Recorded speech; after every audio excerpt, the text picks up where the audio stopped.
extensions. But I'm going to try Nutrafol and see if they can work a miracle here. Oh my gosh, you have to use it. I'm telling you, my length is totally different. My hair was destroyed by dyeing it blonde. The health of it is better. Nutrafol. Everybody go out and get it. Nutrafol.com. Trust me, it works. It's amazing. You know what else works? Whatever the Dallas Cowboys are not doing as far as contract negotiations are concerned, because every day it's a new wrinkle in this saga. Jerry Jones is talking to various media outlets, including our Stephen A. Smith. Micah Parsons is doing his thing. And what has happened, guys? These two parties are no closer towards a new deal for Micah. So we had some developments, some behavior from Micah over the weekend. So ahead of the matchup, between the Dallas Cowboys and the Atlanta Falcons on Friday, Micah Parsons walked by an AT&T Stadium tour group on the way to his way to the locker room. One of the tourists, who was a Falcons fan, yelled at Micah, "Come to the Falcons." What does Micah do? He responds with a "Call me" sign. He also, by the way, has the hood up. He's eating nachos, which I thought was kind of a power play. It's a vibe. Yeah, it's total vibe. Hood up, nachos. That looks like Courtney on Saturday when she's getting ready to watch college football. That'll be me at home. 100%. We all love that vibe. Early in the third quarter, however, Micah Parsons, he of course did not play as he's awaiting this contract extension, was spotted lying on the medical table behind the Cowboys bench as the offense drove down the field. So, Courtney, what do you think about Micah's behavior on Friday night? Did he cross a line or did he make a statement?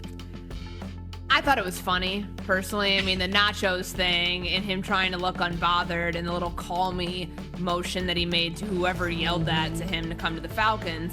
Like, very clearly, we know that he is not happy right now, that this is the only thing he can do to use his leverage, to not be out there, to not just be a, team player, as some might say, as at least ownership would probably say, and get out there amid a contract situation that's not going well. Do I have any issue with him doing this, eating the nachos, laying on the table that's usually in the medical tent? So when that table that he was on, where he's taking a little snooze in the middle of the game, could he have sat somewhere else and been a little bit more out of sight, out of mind? Sure. But this is what he did. And you know what? Maybe it's his way of being like, oh, my back's starting to hurt. I think I need to get evaluated here so he doesn't lose those $1.2 million game checks. Or it could have just been him saying, I want to get out of the way. I'm not playing in this game. I'm not going to be sitting on the bench when I'm not playing in this game, when other guys are taking coaching and they're in the middle of conversations pertaining to the game. I think Micah Parsons was just like, you know what? I'm here. It's all you can ask of me right now. I'm here, but I'm going to do me in the process. So I didn't really have an issue with it. I don't think that you can look into someone's body language or call these antics or anything else. It wasn't like he was doing jumping jacks on the sideline trying to distract from what was going on in the field. He was truly out of sight from what was going on in the field. It just so happened that the cameras caught him doing that. I'm first here for the pettiness. I really am. I think given what he's been going through, we'll obviously talk more about the Jerry drama that Jerry keeps stirring. I do think he was trying to be a distraction, though, in a sense of obviously him showing up. He's the only guy without a jersey on. He doesn't have his pads on. He shows up holding nachos, which I'm here for. I mean, that was a vibe in of itself. He's saying, call me. He doesn't want to be in Dallas anymore. And for him to be there, he had to obviously show up. But then laying on the mat, that's a very obvious, that's not staying out of the way. That's kind of him showing everyone, hey, I don't care. I don't want to be here. I'm just showing up. I'm here so I don't get fined. Like, I'm just showing up, but I don't want to be here. In no way, shape, or form am I proving that I really care, because I didn't even get dressed like all my teammates. I showed up in a hoodie with nachos.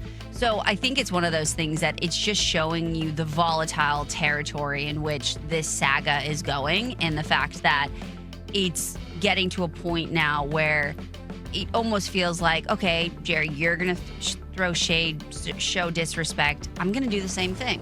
And I'm going to show up, and I'm not going to care. And I'm going to make it very much like I don't want to be here, but I'm just showing up, and I'm going to take a nap while you guys are playing a game. So it felt very much like he was sending a message of, I don't want to do this anymore. I don't want to be here anymore. And this whole situation, I mean, Jerry's not helping any of it. And frankly, it's just getting uglier and uglier by the day. Well, let's hear from Brian Schottenheimer, Cowboys head coach. He was asked on a conference call after the game if he's spoken to Micah Parsons about his behavior. I have not. I'm aware of it, but I have not had a chance to talk to Micah. I will talk to Micah tomorrow and get a chance to sit down and visit with him, and we'll handle it internally. He also was asked about Micah Parsons and the MRI that he had. Obviously, as Courtney mentioned, Micah's been dealing with that back issue while these contract negotiations had gone on. Here's Brian Schottenheimer addressing that.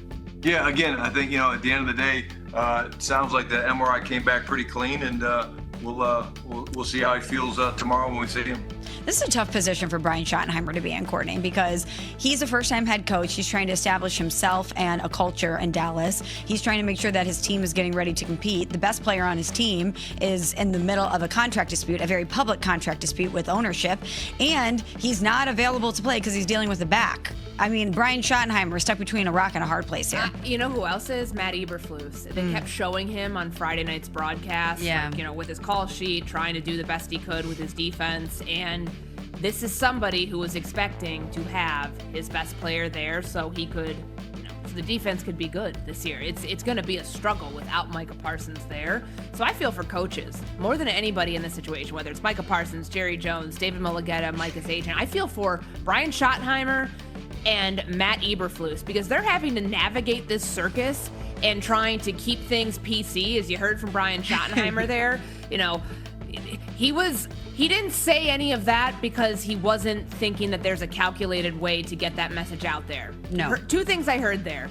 He addressed that they were antics. What was happening with happening on the sideline, he addressed that, I'm going to talk to him about that. Number two, he said his MRI came back pretty clean. He didn't have to give out any of that information. Sure. He's saying that in a way as a power play of no, this guy is healthy enough to play, and maybe he feels pressure to do that from ownership, from the front office, what have you. But this is not a fair situation to put your first-year head coach in. No. And I know that Jerry wants to be the be-all, end-all here and have the final say, but you're hurting your coaches who you brought in saying, hey, change the culture here. Make us a relevant team once we get to the playoffs so we can actually win games.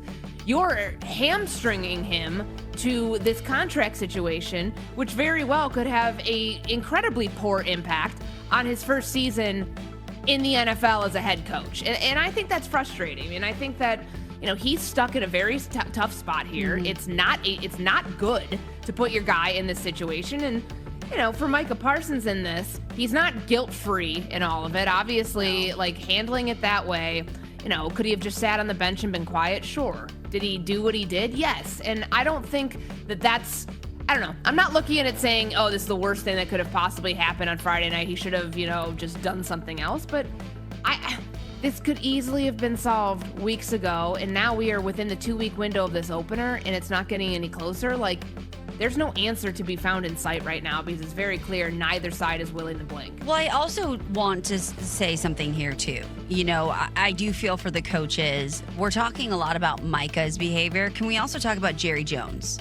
And the fact that he's running his mouth, he's saying things that you probably shouldn't be saying publicly, which doesn't shock us. But in this situation specifically, it's getting to a point where his behavior is not coming in check either. So you have someone who's now acting out because he's angry, and he's made it very clear of, hey, I wanted my agent involved from the start. I wanted this to be done and through the proper channels. Jerry is saying one other thing. I think a bigger conversation needs to be the fact of Jerry Jones's behavior. It starts from the top. And clearly, starting from the top, the whole situation just makes me want to growl, frankly. And I don't want to growl at this hour. It's not even 7 a.m. yet on the East Coast. But it's a situation where you just go, oh, are you serious? Dude, you are yes, I just duded Jerry, but you are the top. And that trickles down, and now it's trickling down to Micah, and he's kind of like, this is now, you want to play dirty, I'm going to play dirty too. Well, coming up next, normally the CC on this show is accused of being anti-Bears, anti-Caleb Williams. We get it all the time. So we are bringing in another CC to maybe spin a little positive light on what's happening in Chicago. That's next here on Unsportsmanlike, presented by Progressive Insurance. I broke my back. The Rich Eisen